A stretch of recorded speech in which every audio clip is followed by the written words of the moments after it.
রাগে কেমন করছে, ছেড়ে দিইনি তো এর জন্য।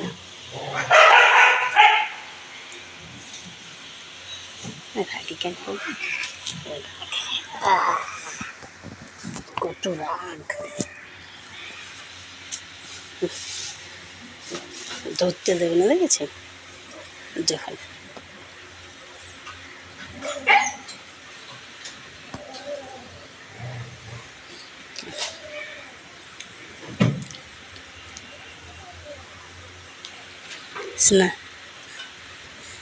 স্নান করিয়েছি তো, স্নান করিয়েছি তো জন্য রাগে এরম করছে, ওকে ধরতে দেবে না। মিকু, আর মিকু বুড়ো, মিকু বুড়ো রাগ করেছো বাবা? দেখি দিয়ে মুখটা দেখি, রাগে লাল হয়ে আছে, রাগে লাল হয়ে আছে সোনা বাচ্চাটা। ঠিক আছে, ছেড়ে দেবো, খেয়ে নাও, খেয়ে নাও, একটু ওষুধ দিয়ে দেবো, ছেড়ে দেবো। নাক ঠাক সাদা হয়ে গেছে একদম।